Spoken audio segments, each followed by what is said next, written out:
So here we are at the Midland Game Fair 2016 at Weston Park. It's the same place every year. I actually arrived on my own because I couldn't be bothered to get up at 7 o'clock in the to leave the house at 7 o'clock in the morning, which is what Tom wanted to do. So I moseyed on down about 10 o'clock.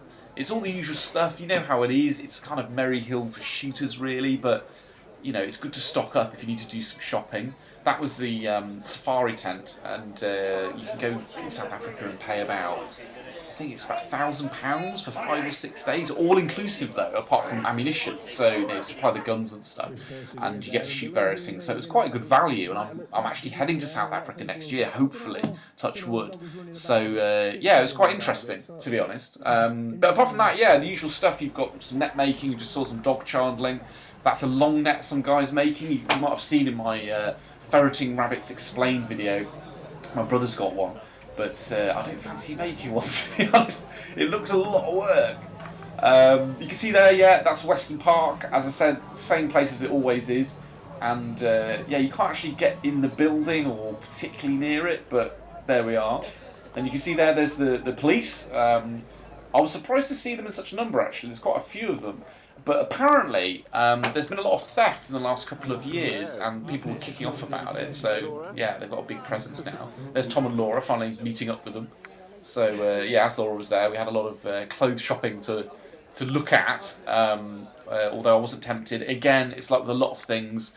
If something's cheap, it's cheap for a reason. So it's a good idea to avoid it, really, because you can get stung. You know, well, I say stung, you just buy, you see something that you think, oh, that's great, and it's really cheap, and then you get it home, and you're like, oh, actually, that's rubbish.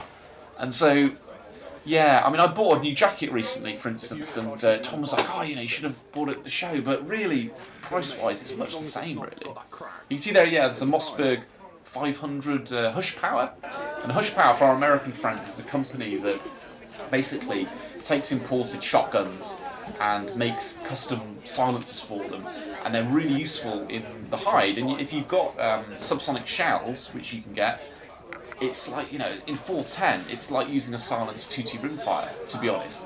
I've always keep saying I'm going to buy one for my dad for the garden, but I'm just not that generous, really. So it's like kind of, yeah, I've kind of decided against that, to be honest. But there we are. You can see here Tom's got a 4-bore cartridge on his right hand and a 12-bore on his left. You can see for reference, it's quite a big cartridge. I'm glad that now we don't need to do that anymore, because back in the day, with these sorts of shotguns for wildfowling, they didn't really have the sort of pressures in terms of powder. So they, you know, mostly because they were black powder, so they would have to use a bigger and heavier load in order to get the extra kind of horsepower to do what they needed to do. So you ended up with some quite monstrous shotguns, to be honest. But here we are, some more, yeah, again, some more silent shotguns of various descriptions. As I said to our American friends, they're very common here, and they're a bit cumbersome and annoying, and the silencers won't come off, they're fixed. But, you know, it's a good option, it can be a good option. That's a Martini Henry shotgun, which is very interesting. Apparently my dad said that was the first type of shotgun he ever had, and obviously it's just the same action as the original Martini Henry from the British Empire, from our rifles.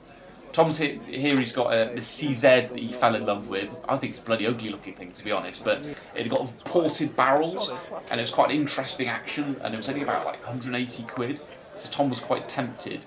So I don't know if he's going to go back to that guy and buy it off him, but we shall see.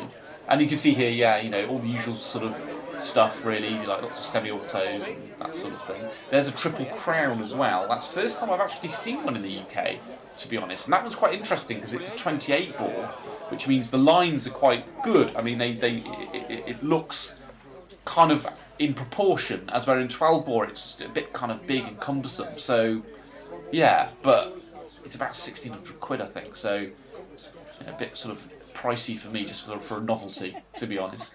You can see here loads of knives. Again, like I was saying before with clothes, you know, you need to be very careful, because unless it's, if I'm honest, I know you're going to say I'm biased, but unless it's an open-all, if it's really cheap, it's going to be shit, to be honest. I shouldn't say swear because of the bloody monetisation thing, but whatever. But they are, I mean, you know, you can get stung. You see something and you think, oh, wow, that's too good to be true, it's amazing, and it's really cheap, and that's why. And you'll get home and you'll be disappointed, so be careful. This guy's like this artist, and he doesn't actually paint any of these pictures, he photographs them. And then, I don't know how he does it to make them look like that, and then just sells them for loads of money, basically.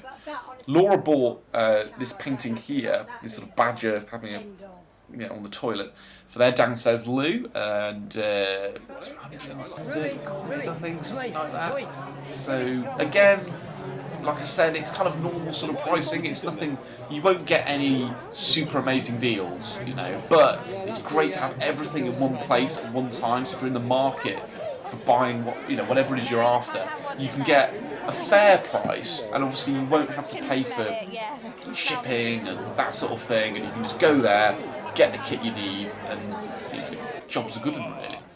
Here's Tom messing around with the barbecue. Tom's a bit obsessed with Barbies, to be honest. He's got a Weber and he roasts all sorts of things in it.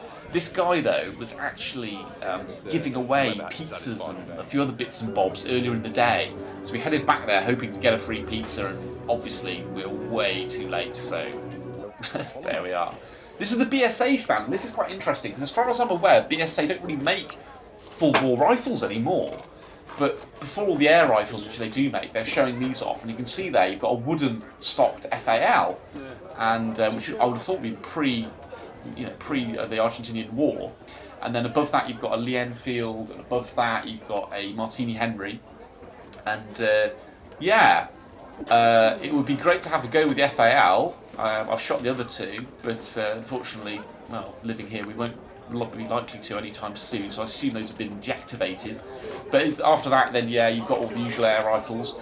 I've noticed the prices on BSAs have crept up recently, though. They're not kind of quite the sort of deal that they used to be, but I mean, they're still pretty good rifles. Again, for show, you've got some antique rifles. As I said in my last video about this, I think my uncle's got one, so there we are. That's the pack I bought, and I bought that for pigeon shooting. And it's great, it was like 40 quid, but I got home and it got split down the side, so I had to get that repaired, which is kind of annoying, to be honest, but there we go. So that's it, that's me heading home. I hope you enjoyed that, and there'll be more show videos to come. Like and subscribe.